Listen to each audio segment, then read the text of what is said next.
2015년 2월 2일 미국에서 발행되는 신문인 미주중앙일보에서 놀라운 기사가 발행됩니다. 한국인 김아무개 양이 하버드 대학교와 스탠퍼드 대학교에 동시 합격했으며 두 학교를 각각 2년씩 재학한 뒤에 어느 학교에서 졸업하게 될지는 본인이 직접 선택하게 되는 파격적인 제안을 두 학교로부터 받았다는 것인데요. 뒤이은 민간통신사의 후속 보도로는 김 양이 MIT에서 주최한 리서치 프로그램에 응모한 논문이 하버드 대학교를 비롯한 여러 수학 교수들의 찬사를 받았으며 하버드 대학교와 스탠퍼드 대학교는 서로 김 양을 놓치지 않기 위해 두 학교를 모두 다닌 후 졸업할 학교를 한 곳 선택할 수 있게 해주는 제도를 김 양을 위해 새로 만들었다는 것인데요. 뿐만 아니라 기사에서는 김 양이 마크 주커버그와 직접 통화했다는 내용도 실려 있었습니다. 마크 주커버그가 김 양에게 전화를 걸어 지구촌 오지까지 와이파이로 하나로 묶는 프로젝트를 진행하고 있는데 너의 아이디어가 큰 도움이 될 것 같다. 혹시 캘리포니아로 한번 와줄 수 있는가? 라고 말했다고 기사에 실려 있었습니다.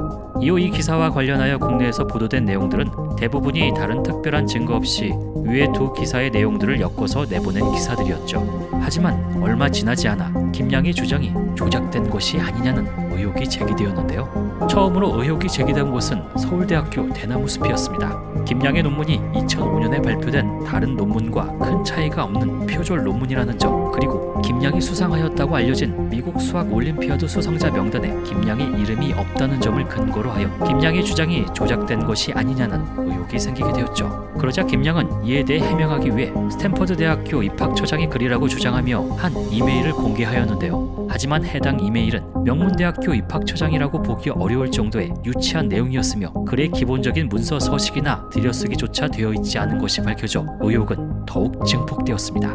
한국에서는 생소하게 느껴질 수도 있지만 미국에서는 공식적인 문서에서 서식이나 들여쓰기와 같은 문서 작성법을 매우 엄격하게 지켜야 하는데요. 김 양이 공개한 문서와 같이 문장이 끝나고 엔터키를 두 번 치는 경우는 거의 없으며 2014년부터 2017년까지처럼 연도를 나타내는 표현을 사용할 때 물결무늬 이모티콘을 사용하는 경우도 거의 없습니다.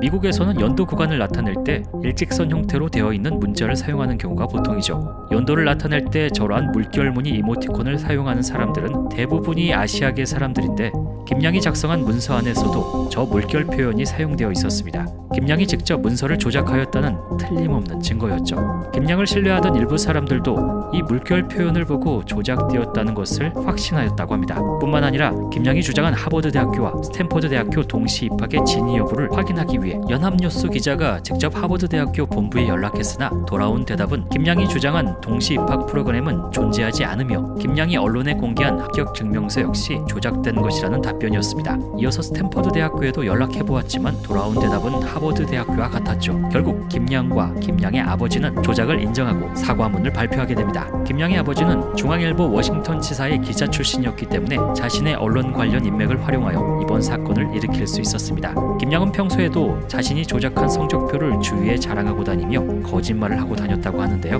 일각에서는 그녀가 평소에 주위로부터 인정받고 싶은 욕구가 너무 컸기 때문에 이러한 사건이 일어난 것으로 추측하기도 하였죠. 비뚤어진 인정 욕구로 일어난 황당한 사기극 하버드 스탠퍼드 대학교 입학 사기 사건, 이번에 준비한 이야기는 여기까지입니다.